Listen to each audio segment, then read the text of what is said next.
time for movies on rock and roll football. It's Meet Me in the Foyer with Linda Marrick and Jawa.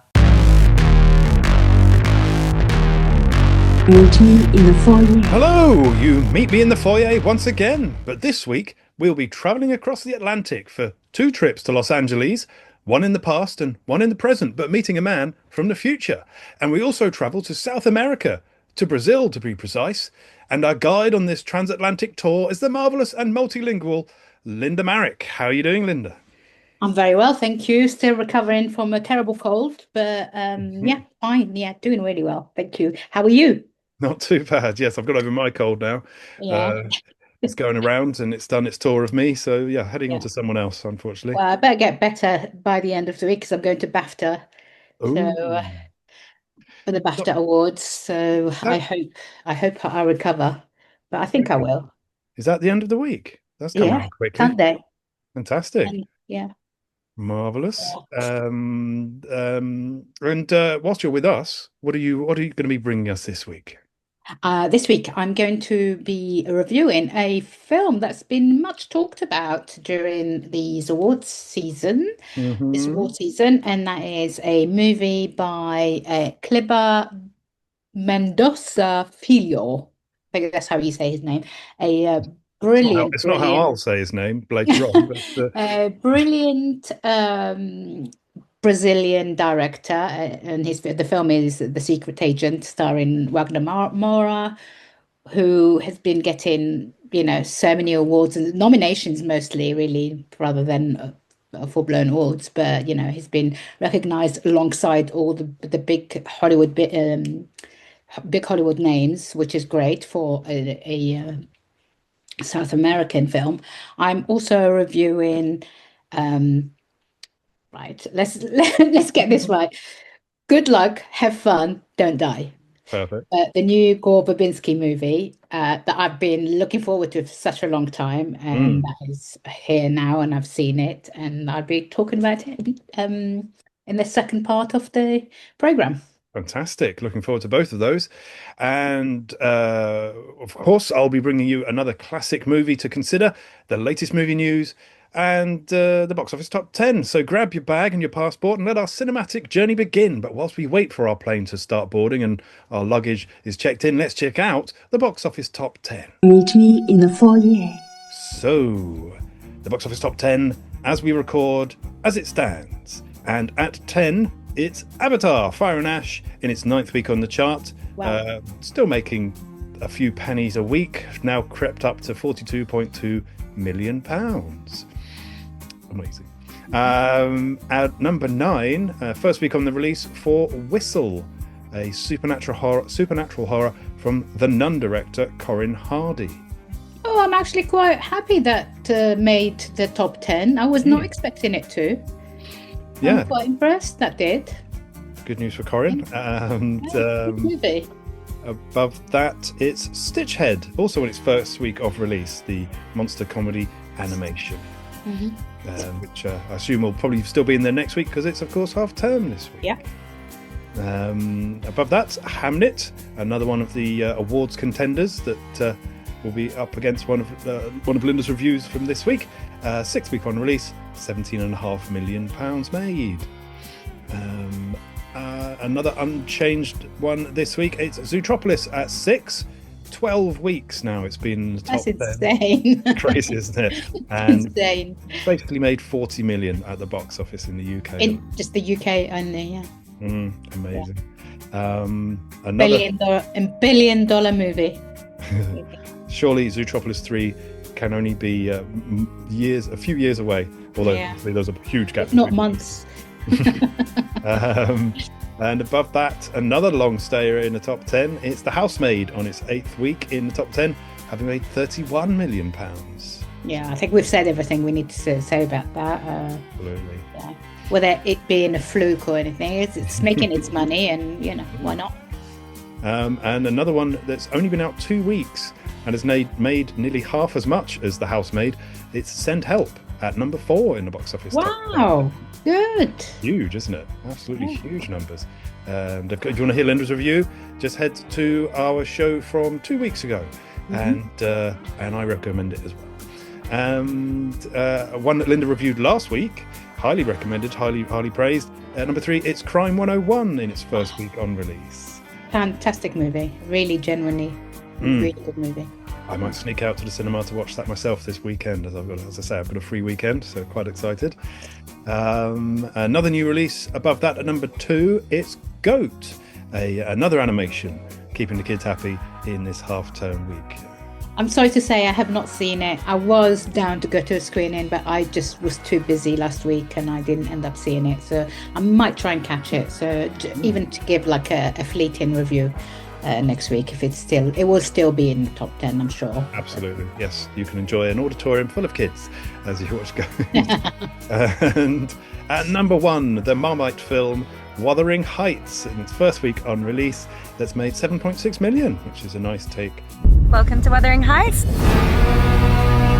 For me, the first time you see Wuthering Heights should feel like this fever dream. This is Emerald's Wuthering Heights. That's all I wanted. Twisted, provocative, romantic. What I wanted to make was something that distilled the feeling that I had when I was 14 when I read it.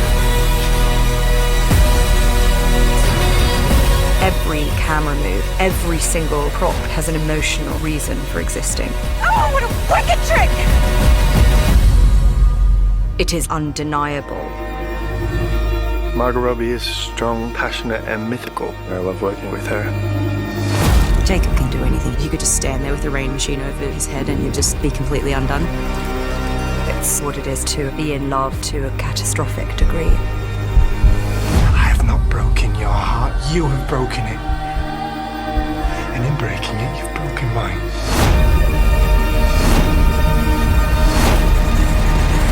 So kiss me. And let us both be damned. I did not doubt it. No. It doesn't matter. I think a lot of people are focusing on the wrong thing on this movie.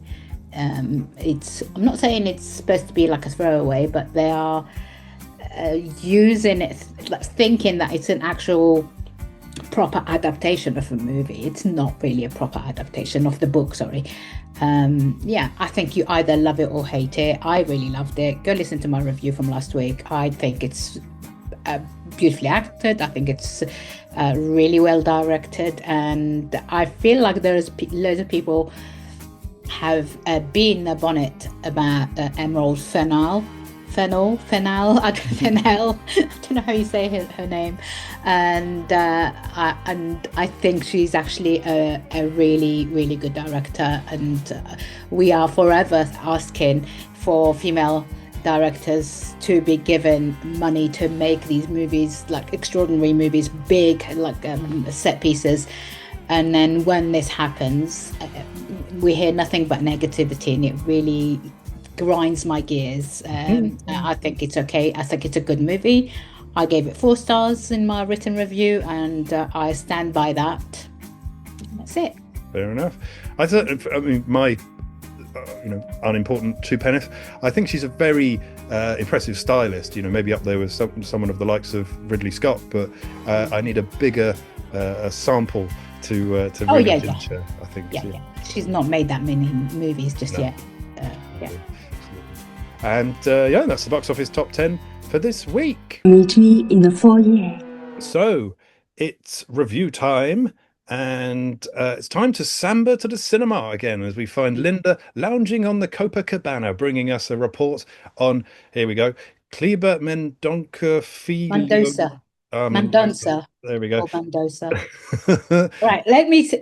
It's Kleber, Mendonca, Filho. There we go. 70s set neo-noir historical political thriller, The Secret Agent, that has been nominated for multiple Academy Awards. So is it worthy of its nominations? Let's find out. Essa é a pessoa. Eu quero buraco na boca. O teu caso é o que eu mais quero resolver. Tem matador me procurando? É isso que você tá dizendo? Tem.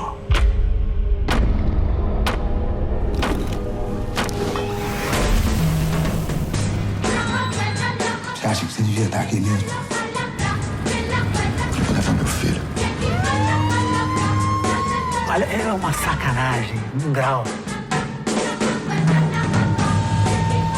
Agora você tem que estar sexta-feira cedinho lá. Que ele é Armando? Não. O nome dele é Marcelo. Armando? Armando? Eu, se fosse você, me escafedia. É por isso que tem que defender o que tem ainda. Tu e o meu neto. Você não sabe com quem você está se metendo, rapaz. Homem dirá que Brasil melhor, com menos pirraça. Desse cara. Eu matava ele com um martelo. Tu anda armado? Não, mas eu sei usar um martelo.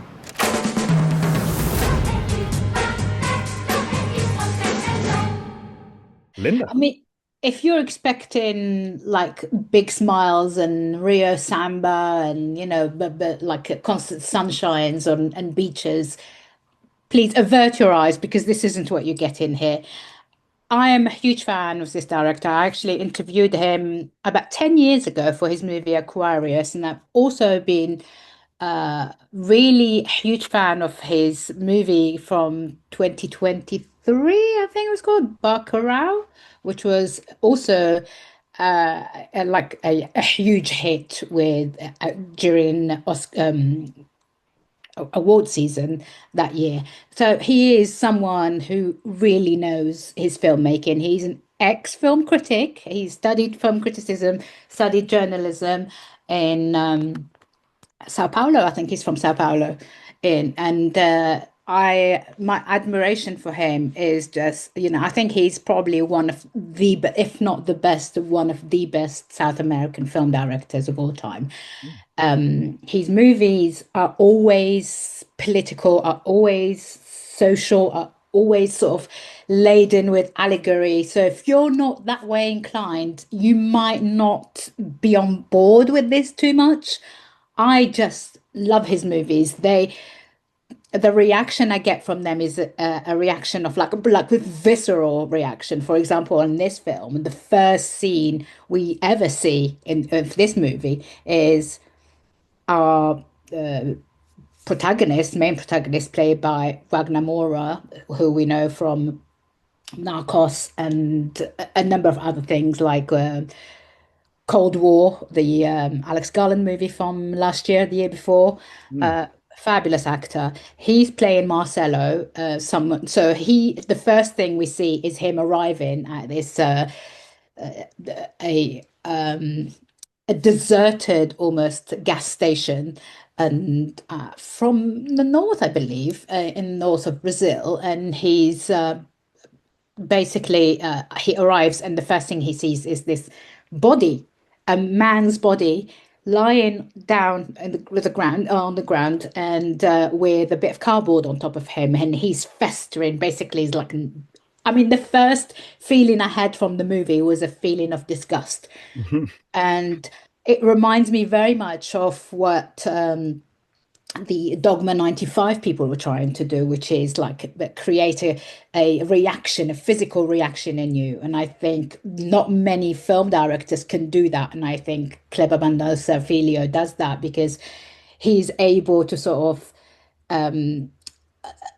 showcase the themes of his movies by like showing disgust or sort of anger. And it's quite a long movie. It's 2 hours and 40 minutes. So if you're not really on board to sort of accept that, don't bother. So this is a movie about, so as I say, like he arrives in this like deserted gas station, and the first thing he does is he sees this body, and the guy comes out of the gas station. The guy who looks after the gas station tells him, "Oh, what, this body? It's been here since Sunday. We've called the police, we've called all sorts of people, but nobody will come and pick him up." And this is supposed to be a weekend, like I think there's a reason why it's been released this weekend as well, because it's all set during just before the carnival, just before Lent. in Brazil, and it's a big thing, Lent over there. You know, like Shrove Tuesday, or or sort of the weekend before Lent is really important in Brazilian culture, because it's the start of, it's the end of them, you know, preparing and having the carnival. So if nobody is working, everyone is drunk out of their heads for for months or for weeks and weeks. And so also his first encounter with the police, a police car comes to this, as I said, this the deserted gas station, and he thinks they've come to take the body, but no, they've come to see what they can get from him, because they are a bunch of corrupt agents, and they first they're asking for money, and he says, no, I've spent all the money I had getting gas for this car that I'm in.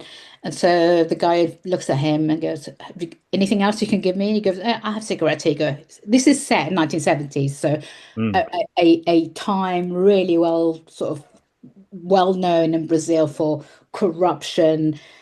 You know, it's north against south, poor against rich, left against right. And he is basically called a secret agent, but what he is someone on the run. There's been a bounty put on his head because he's upset someone. We don't really know anything about him. We start to know things about him throughout the story, and you know, slowly, the full image starts to form, and we find out that he's someone who's,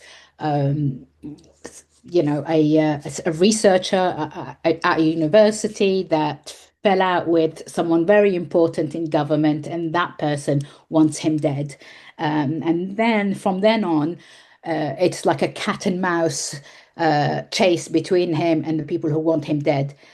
I mean, it's so difficult to try and like just say what this film is about in a few words. And I know we don't have an hour to talk about this, but I would happily talk about this for an hour.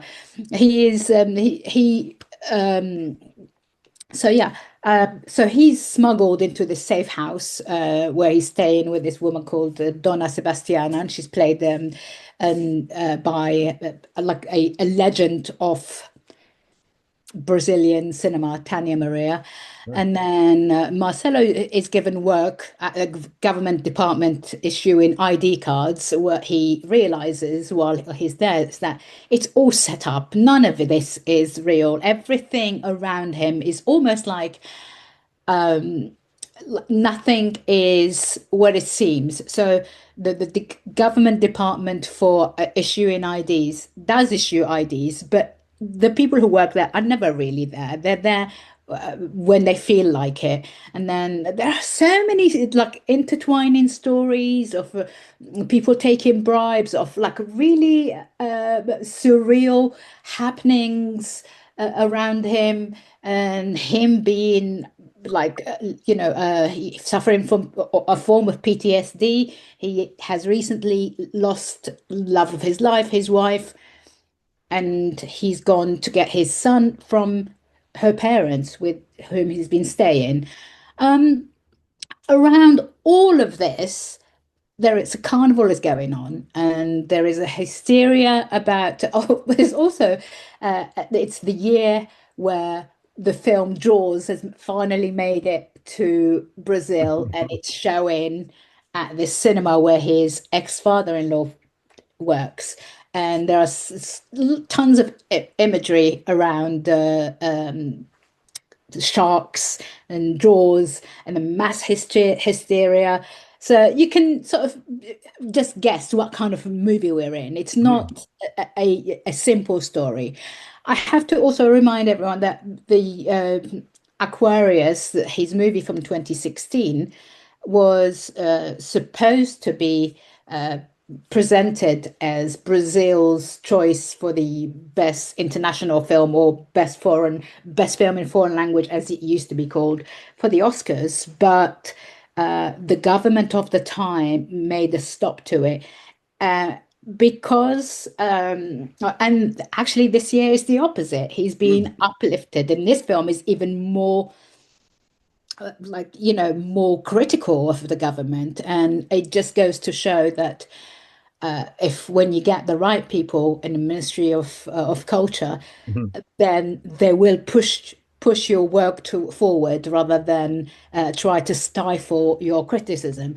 I'm going to leave it there because honestly, there are too many things around here. There's even Udo Kier is here. Actually, it plays this kind of German kind of a very sort of mysterious German immigrant who has lived in Brazil since the end of the Second World War. So you get kind of an idea of what kind of person that he is. But then actually I won't give it away because it's best that you watch till the end and then you can see. So yeah, it is such a wonderful movie. Again, as I say, it's 2 hours and 40 minutes. If you have the guts for it, if you have the ability to sit through a Portuguese language movie Mm. for that amount of time, then go for it. I really, really, really, really love this. This is if I had seen this uh before, did I actually put this on my top 10? I don't Can't think you remember. did. No. No, I didn't. I saw it sort of a while ago, but I hadn't really realized how much it has affected me. And I've been thinking about it a lot lately, and especially with what's happening in America with the politics and with the, deliberate sort of uh, stopping people from saying what they think, or like for, on TV, and nobody's allowed to criticize anyone if they are the head of a country. So I absolutely love this. I think this is probably one of my favorite movies 2020. I mean, it's coming out this here in 2026, but it is a 2025 movie for me. Just wonderful stuff. And Wagner Moura is incredible. He's in almost every single scene in this movie, and it's a big movie to carry for one person. And again, he remains one of the greatest actors of his generation and, nominated for an Oscar, obviously, and which is incredible in itself. Yeah, I really love this. And Fantastic. I hope I haven't put people off going to see it by saying it was long, but I'd be lying if I said it was an easy thing to watch. It has moments of really funny, like a moments of humor that are so brilliant that breaks through all the doom and gloom, and it's a perfect kind of like if you know Brazilian cinema, it's there's everything in it. There's like satire, there's uh tragedy, and there is humor. So yeah, go see it if you can. Wonderful. No, I mean anyone who saw City of God knows that there's nothing wrong with a long movie in Portuguese, and Brazil makes some fantastic films. So no, Yeah, I'm definitely going to be seeing this myself. And of course, Udo Kier, who you mentioned, it's his last performance, isn't it? yeah, Because yeah. he sadly passed away just recently. So no, Yes. fabulous. I was slightly confused when I saw it. I don't know if it translates to Brazil. I was wondering if it was another adaptation of the Joseph Conrad story, Secret Agent, but it's not. Um, Um, as far as I can so tell. ingrained, it's so ingrained in Brazilian culture that I feel like it might not be, it isn't, it Hmm. could be. I don't think it is anyway. I've No. not really looked into it, but it makes references to real things that happened in Brazil during the 70s with Hmm. corruption and like it was just people were just being killed left, right, and center. Like people were hiring hitmen to get their political opponents, and it was happen. It was daily. It was thousands and thousands and thousands of people being killed every day. So I think there's enough history in Brazil when it comes to this story that I don't think they would have needed to adapt anything else. I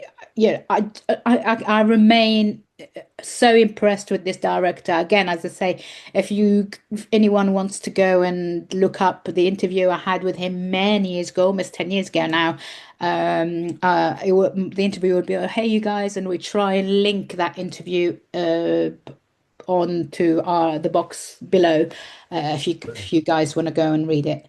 I don't know how it reads anymore. It was such a long time ago, but it's You could have a season of movies set in this sort of period in South America, couldn't you? Because last year, I think it was last year, you reviewed the Penguin, the Steve Coogan film. Oh yes, yeah. Oh, what's it called? Penguin Lessons. Penguin Lessons. That's right. Yes, Yeah. I can't remember what country that's set in, but that's definitely South America during the Argentina. Of course.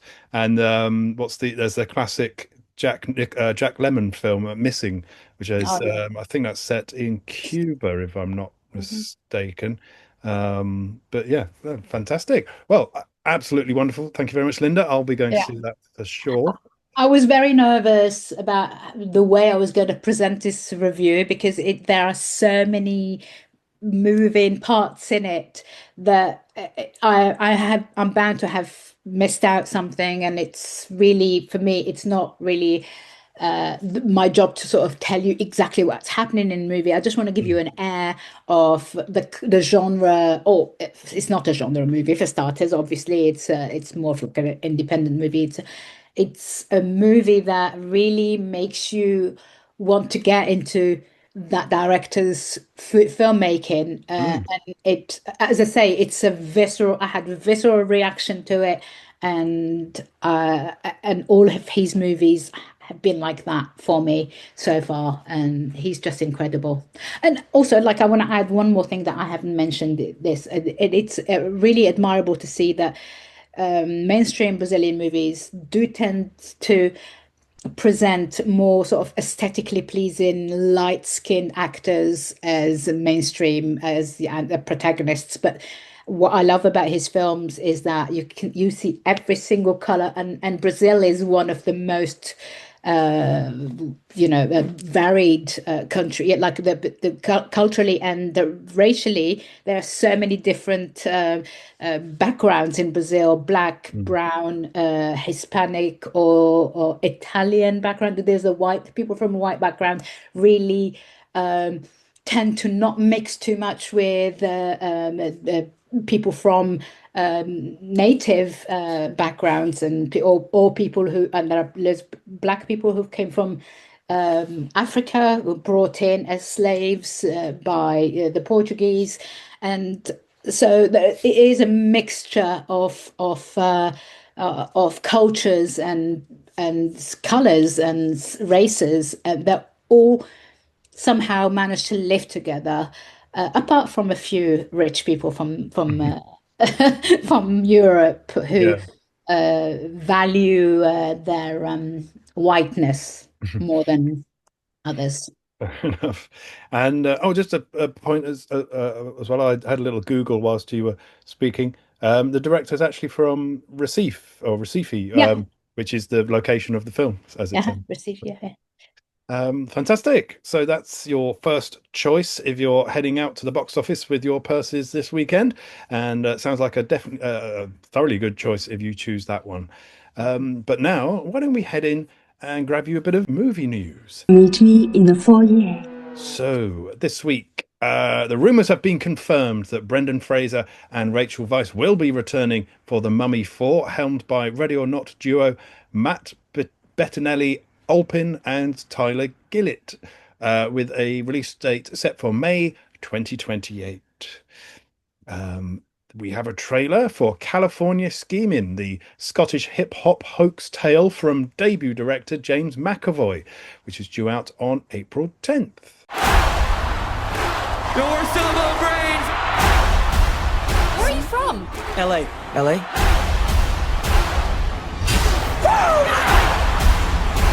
The next Snoop, Wu-Tang Clan, the next Eminem. And they actually think you're American? Yeah! But how? Your accents are pure shite. I know! If we're gonna do this, we need to commit. That means no more Scottish. Oh, wait. Man, I'm being serious. We gotta become syllable and brains. Are you ready? I'm ready. Are you ready? I'm freaking ready. Let's go. This is just the start of the back. Another crack at it like mama back from the depth of the vein came the last hit. Grandmaster, part man, part bastard, part disaster. Jedi with a blaster. This is a war, I'm losing the spawn. Me and the mic. You know none of this is real, right? The luchador bash with the door. Puke on the floor. Ended up so heavy I got confused as door. You didn't notice that I'm ferocious. The diagnosis of my psychosis is kind of close to Pentasosis. I said, cash knows my mind is closed. I get all the bad guys. Let's go! Hey man, I think I might have screwed everything up a little bit. Looking forward to that. Sounds like a good story, and definitely interested to see what McAvoy does in his first time in the director's chair. Carry On and The Woman in the Yard director, is it Wame? Colette Sarah will return with a new thriller, An Innocent Girl, with Coleman Domingo Joan Colicera. Joan. Okay. Both set to star in that. We also have a trailer for Jane Schoenbrun's meta-slasher movie Teenage Sex and Death at Camp Miasma, starring Gillian Anderson, which is due for release in August.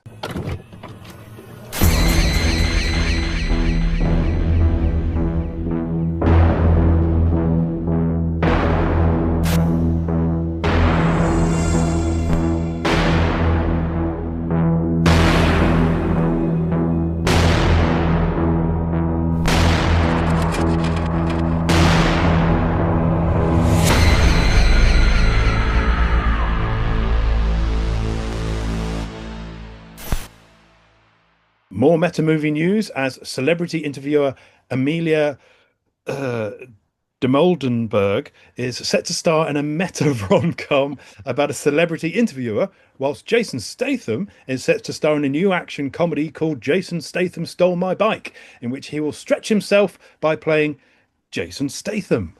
I'm excited. I love Emilia de Moldenberg. I think she's amazing. She does the chicken shop date That's right. Yes. on YouTube. I really adore that girl. I think she's wonderful and very intelligent. There's an interview with her on the Louis. Oh my God. The Louis Theroux podcast on, you can get it wherever you get your podcasts, and she's just such a bright person, very clever, very knows who she is, and I just really adore her. I think she's fabulous. I love the way she absolutely baffles celebrities as well with her questions. She's sort of like a less obnoxious and rude Dennis Pennis in a way. Yeah. And last bit of news this week, we lost another true legend, an icon of the silver screen, an actor's actor, not a celebrity, a real craftsman, the great Robert Duvall. He passed at 95 years old after a career encompassing an Oscar, 7 nominations, and an amazing 150 credited roles. Wow. That's staggering, isn't it? Amazing stuff. I mean, he was close friends with Gene Hackman, Dustin Hoffman, and James Caan, who all worked at the Neighborhood Playhouse School of the Theatre in New York City. He made his big screen debut in Oscar-winning 1962 adaptation of Harper Lee's To Kill a Mockingbird as Arthur Boo Radley. He had a supporting role in the original John Wayne starring True Grit, and also has a very small part in Steve McQueen's Bullitt, which I always forget. And then he plays a cab driver, and Bullitt gets in a cab, and I suddenly go, "Oh, is that Robert Duvall?" And it is. I think he gets like one line, and that's it. Then he became a star himself in roles such as MASH, THX 1138, The Godfather, of course, The Godfather Part 2, The Conversation, The Eagle Has Landed, which I reviewed last year, Network, and Apocalypse Now, where he picked up his Best Supporting Actor Oscar for his performance as Lieutenant Colonel William Kilgore. Later in his career, he memorably appeared in The Natural, a civil action, Days of Thunder, which I remember watching him in as a kid. He was brilliant in that. It's not perhaps a fantastic movie, but he's brilliant in it. The Paper, Deep Impact, and The Judge. And his final role was in the criminally underrated Christian Bale murder mystery, The Pale Blue Eye, in 2022. So, a man who never sought celebrity, gave some of the finest character portrayals in film. He leaves an incredible legacy and an unfillable void in the pantheon of great actors. That's Robert Duvall. Brilliant, absolutely brilliant actor. And perhaps a bit distasteful, but I just want to say I didn't kill this one because I haven't watched any Robert Duvall movies Okay, recently. good. So not my fault this time. It's good to hear. And that's the movie news for this week. Meet me in the foyer. Right. Fabulous. Let's head back to Linda. Fortunately, Linda has just now teleported back from the future to bring us news of Gore Verbinski's new science fiction, action, adventure, comedy, anti-AI apocalyptic movie. Good luck, have fun, don't die. Starring the brilliant Sam Rockwell, Michael Pena, Asim Chowdhury, and Juno Temple. So let's be honest, with a title like that and a cast like that, I'm already in. But what can our time-traveling tourist tell us of what she's seen, and what can she share with us without creating a paradox? Hey! This isn't a robbery! I am from the future! And all of this goes horribly wrong.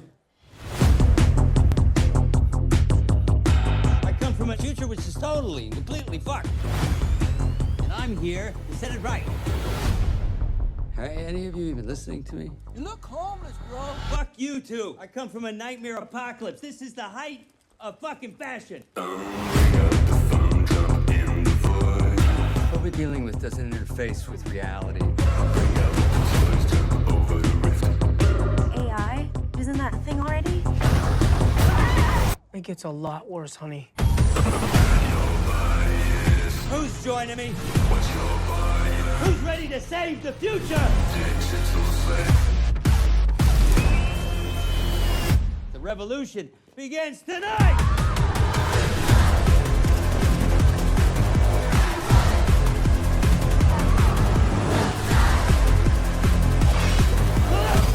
Good luck, have fun, don't die. Excuse me?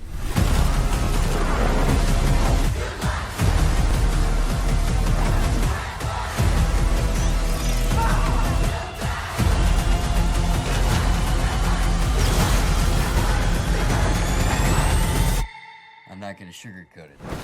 You're in for a really weird night.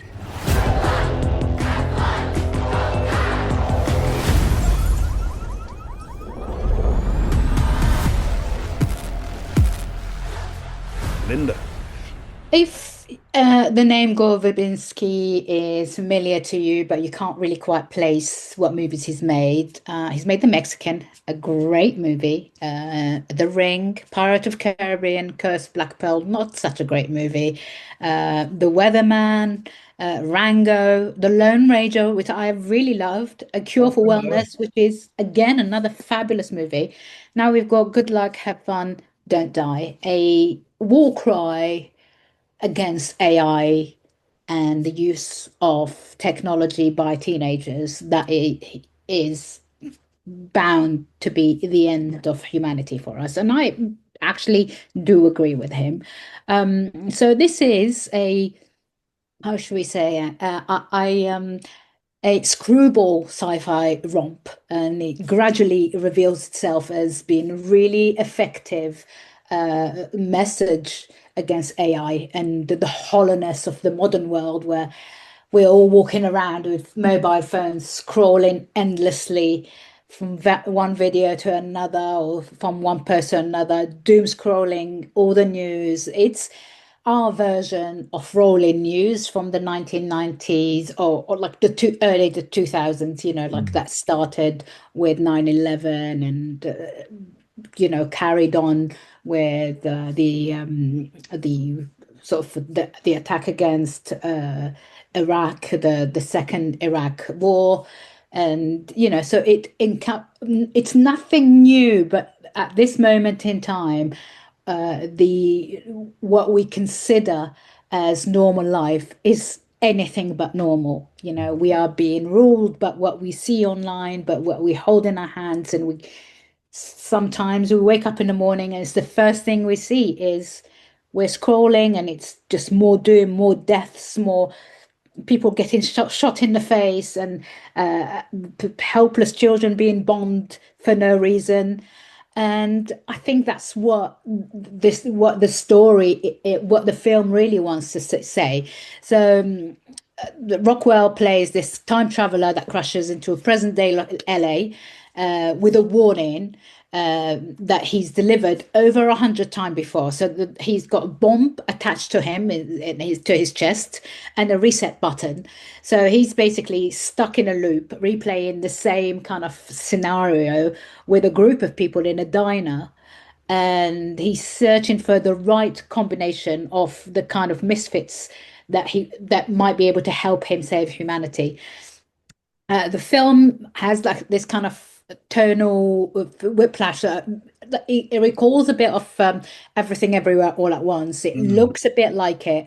I genuinely preferred this to Everything Everywhere All at Once, and I know people are going to scream at me and say sacrilege, but I like the Daniels. I think they're fabulous film writers and film directors. I just gelled more with this storyline.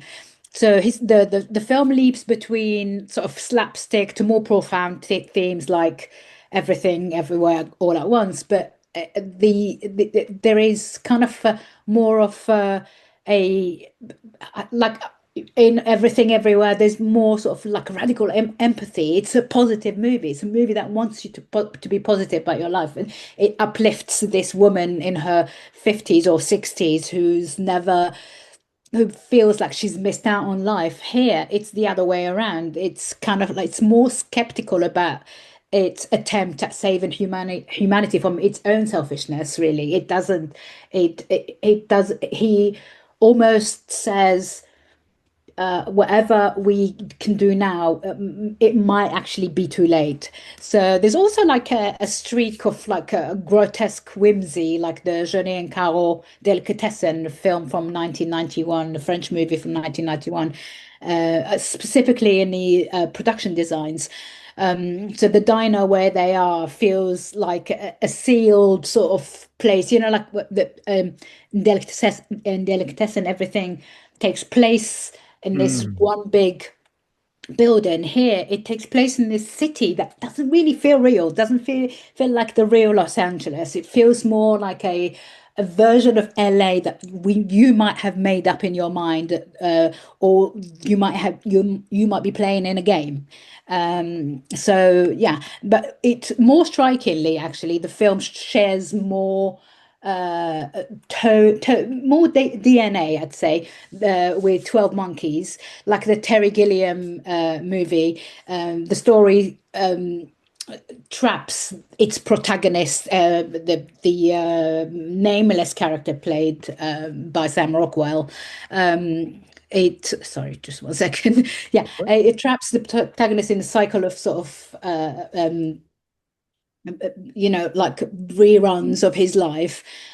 He's resigned yet compulsive. He feels like a version of the Bruce Willis character in 12 Monkeys. So both films also have the same themes. It asks whether knowledge is a gift or is it a curse? Are we condemned to repeat the same mistakes over and over again, despite being shown several times, more than 100 times, that it's the end. If we don't act now, this is the end for us.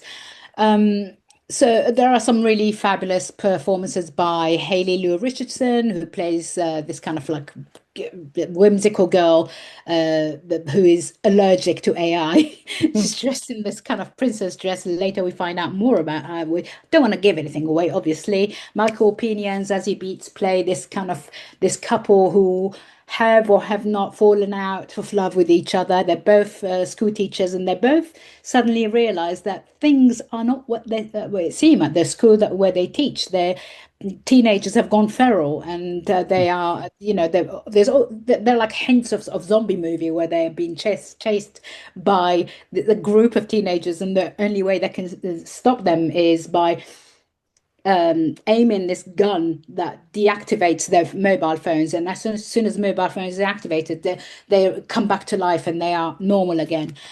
The message here is clear, obviously. So even if it's sometimes a little bit more too on the nose, and I know loads of people are not going to like it because they're going to say, "Oh, it's too much like too many other things." But I don't think it matters. I think it's the kind of film we need right now, specifically around AI, and I think it actually broaches other things that Everything Everywhere and other movies don't broach, which is the constant scrolling issue and the sort of this idea that we are so attached to our devices that we have lost control of who we are. We are lost sense of who we are. It's kind of like AI offers a comfort of endless resets, and also there's like instant gratification that we don't get from anything else. And yeah, but while it also presents the idea that while resistance might be futile, it is still our most human trait. Whatever happens, there's always going to be a minority of people, a handful of people who are gonna rage against what is happening. The Michael Pena character is a guy who absolutely hates phones, and the first thing he says to his students, "Why are you always on your phones?" And he's someone who doesn't understand how have we got to this. And yeah, I really genuinely really like this. Again, I can just hear the sort of naysayers from here saying it's too similar to Everything Everywhere.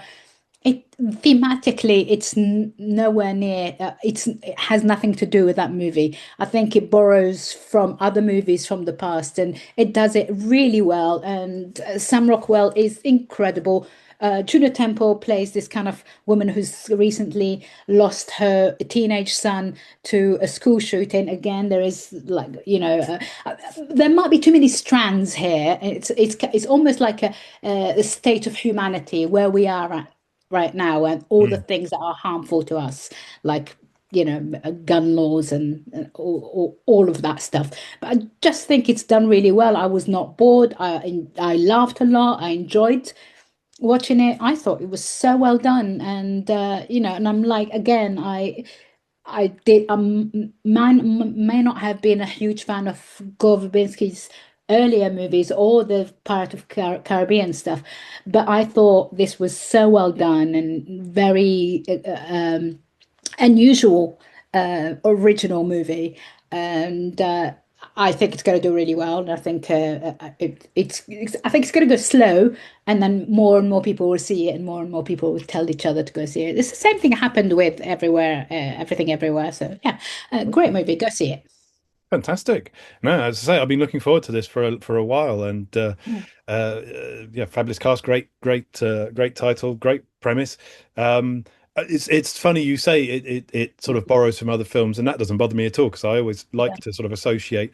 Because as you were speaking, I was thinking it reminds me a little bit of um, frequently asked questions about time travel, which is a British comedy, which isn't fabulous, but it's fun and but has that time travel element. And ironically, coincidentally, I should say, only 2 nights ago, I watched Palm Springs. I don't know if you've seen Oh, I that movie, love that movie. which has a I similar love time that loop and movie. dynamite premise. So yeah, um, Fabulous movie. There is also reference to Groundhog Day in this. I mean, he does reference all the Mars attack because the guns that disable the phones look mm, like those guns from Mars attacks. There are loads of references to movies, but he is someone who loves cinema, and mm. I don't think if people hold that against him, I think it's really miserable, and we are a really miserable state of criticism if that is being held against him. If he's paying homage to all the movies he likes, I salute him, and I think this is possibly his best film, the best film he's ever made. Wow. I mean, yeah, because no one, well, that's not true. A lot of people criticize Quentin Tarantino for doing it, but he also gets lauded for doing it. So why shouldn't other people do it? And Precisely. And although I do think you have overlooked Gore Verbinski's masterwork, his first film, Mouse Hunt, which Oh, is I like Mouse Hunt. Yeah, I I do really like like Mouse Mouse Hunt. Hunt. No, I do Brilliant. like Mouse Hunt. Yeah. I just don't like I hate that Pirates of the Caribbean No, franchise. I'm with you there. I'm with you there. Yeah, I think it's terrible, and they're making another one. They make shit loads Mm, of money, so I totally understand why they're being remade, why they're being brought back. And again, my opinion on popular movies. If it's getting people through doors to go and see it in the cinema, I'm fine. I don't care, even if I hate the movie. If mm. it's making its money, if it's keeping some cinemas open, then I'm happy for it to exist. Yeah, and I'm on the same page with you on The Lone Ranger as well. Apart from being a little bit long, I really love that movie. I don't know quite Good why it movie. bombed as hard as it did, It's a shame. but no, go and see this one. Give your support to Gore Verbinski, and I mean Sam Rockwell always rewards your watch. So yeah, yeah, another one I'll be adding to my list to catch when I can. Thank you very much, Linda. Meet me in the foyer. Right, now it's time for another of Jawa's classic movie moments, and this week I'm taking a trip myself to Los Angeles to share the tale of a film celebrating its 35th anniversary. Yes, this week I'll be reporting on the wacky weather in Steve Martin's LA Story. Rather than do an interview with me, which would be fascinating, by the way, I thought that possibly I'd take you on a, kind of a cultural tour of LA. Look how he's painted the blouse, sort of translucent. You can just make out her breast underneath it. When I see a painting like this, I must admit I get a little emotionally erect.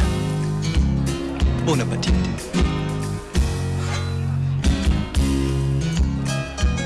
Gee, I'm done already and I don't remember eating. What's his girlfriend's name?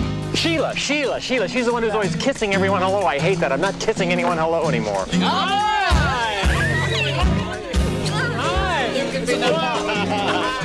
How was I in the meeting?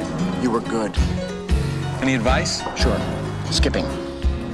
Skipping is the perfect compromise between running and walking. It looks too desperate if you run to a meeting.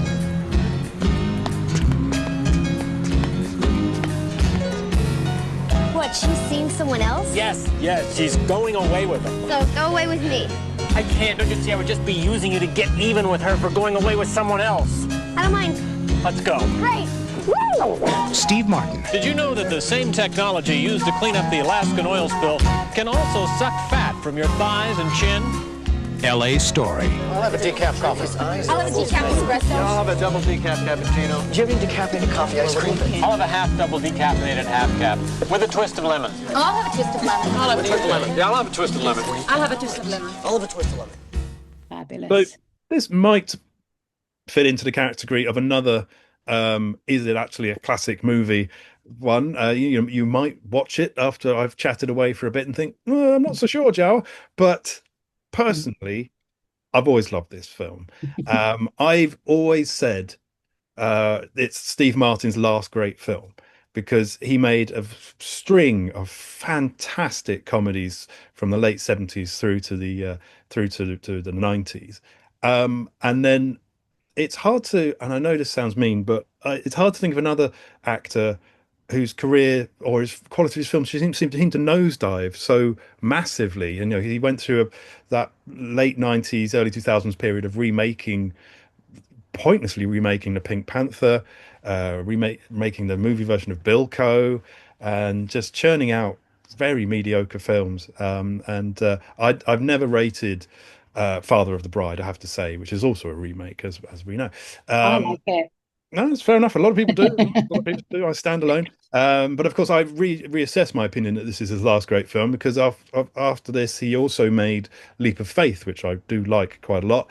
And then I recently saw Bowfinger, which is a fantastically funny film. But so this is nearly his last great film. LA Story then is a 1991 satirical romantic comedy film written and starring Steve Martin and directed by Mike Jackson, and inspired by elements from Shakespearean plays, in particular A Midsummer Night's Dream and The Tempest.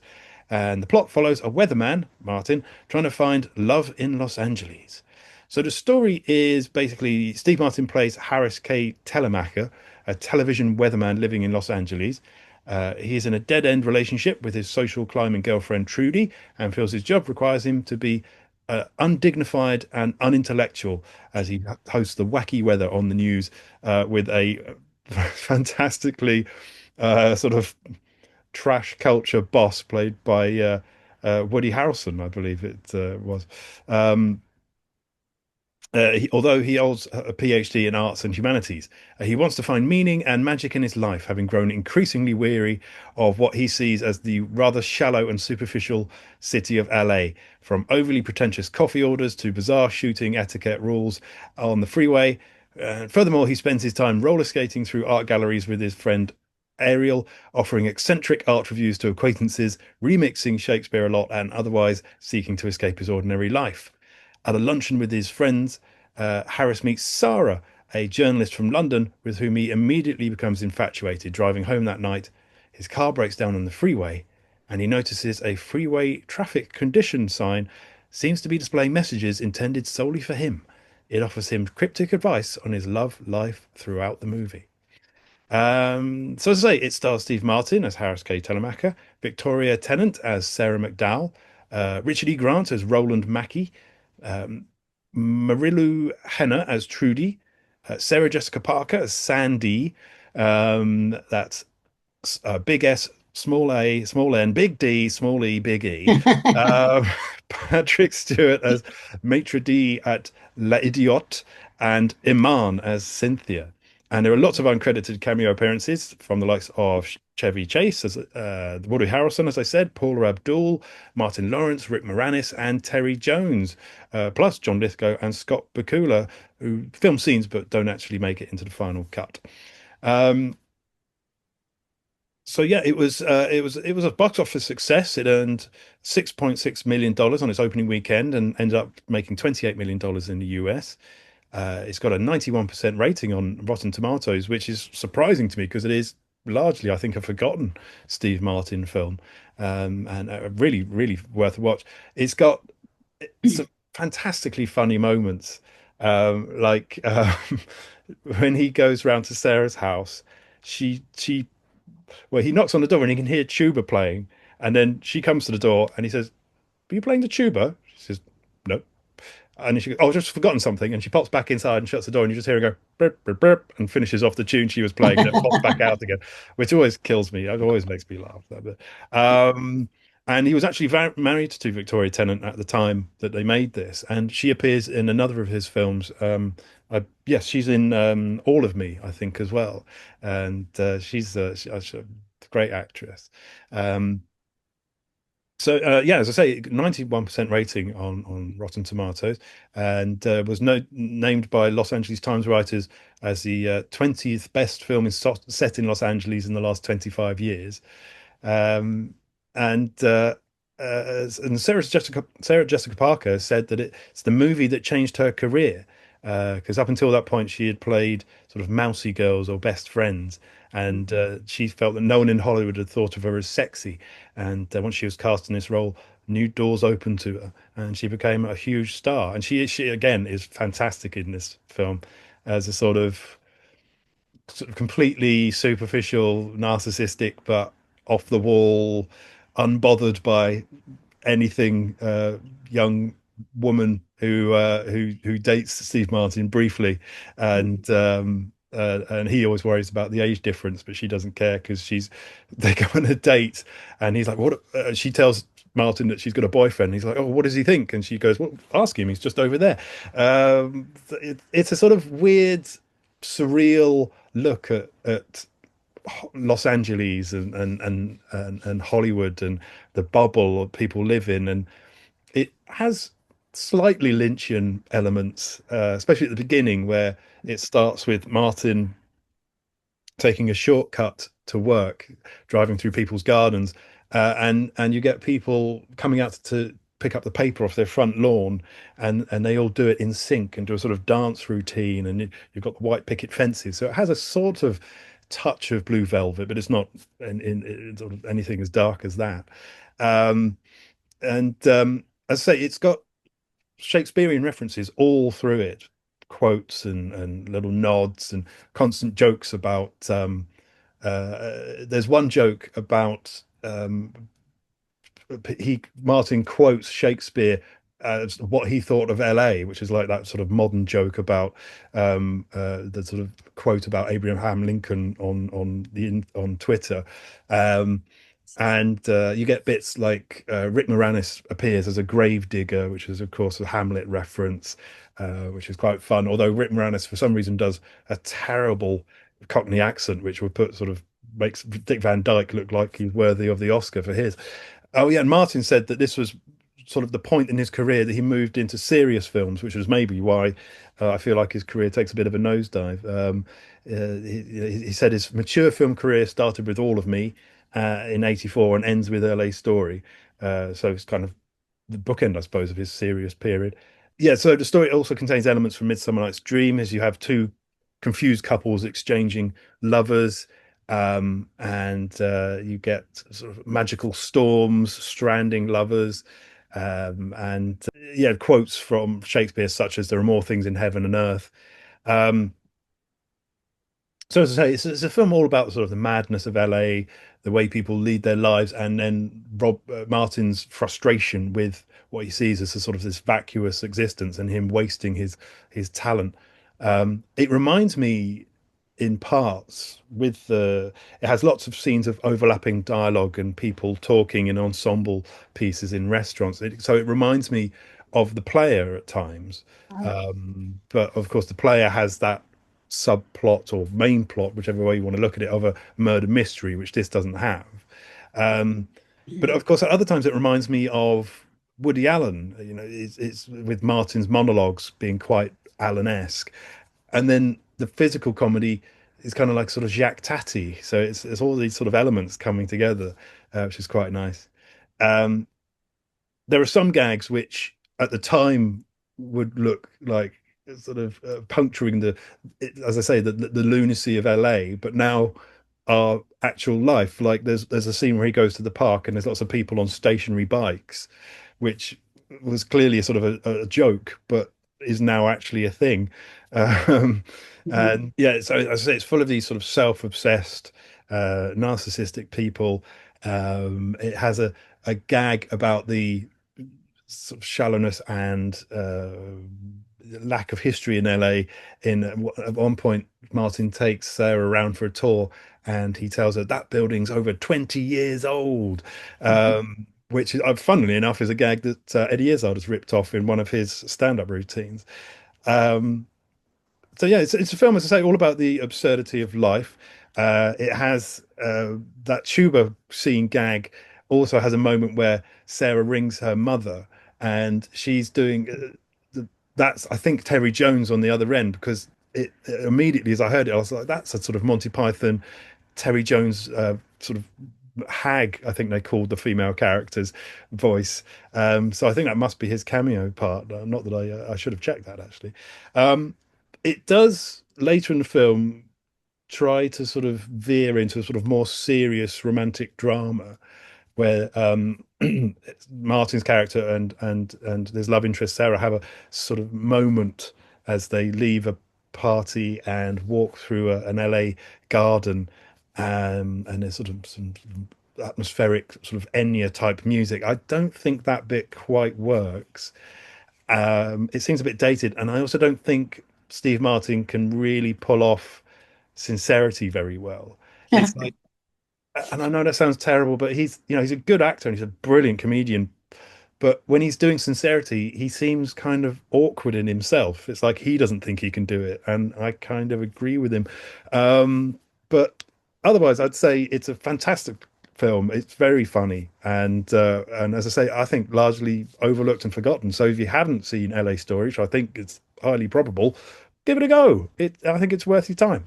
And yeah, that's my review for this week. Very good, very good. I love LA Story. Really good movie. Yeah, Yeah. as I Puts say, me in a good mood every time I see it, and I always feel like I can't, it's one of those movies, even if you've seen it 100 times, if it's on TV, you have to sit down and sit and watch it. and it's yet another movie of that period that starts with Le Maire. It seems to be like incredibly popular. And if I ever get around to oh no, have I already reviewed Funny Bones? I think I did. That also starts with Le Maire from the same period. Anyway, enough rambling from me, because unfortunately that's it for our international jet setting this week. We've landed back in Blighty. Please return your seats to the upright position, secure your tables, and check you have all your carry-on luggage before departing, and head out to passport control. Hopefully you didn't pick up any dodgy packages whilst overseas, or rather than us entertaining you, the man with the rubber glove will be detaining you. So if not, meet us at the baggage carousel, and we'll go our separate ways before you meet in the foyer again next week. If you miss us in the meantime, you can subscribe to our Patreon, where you'll find all our shows in their extended director's cut form, listen to all our reviews in isolation, and catch our special Patreon-only shows. But until next time, let us all thank Linda for her brilliant reviews and tour guiding. Thank you very much, Linda. Great to see you again. And I think we returned with the same number of people as we departed. But hey-ho, for now, adieu and goodbye. Adios. Subscribe now to help fans supporting food banks. Go to patreon.com/rockandrollfootball and look for your favourite club subscription pages and sign up with your favourite presenter. Rock and Roll Football. No adverts, no VAR, no limits. Meet me in the foyer.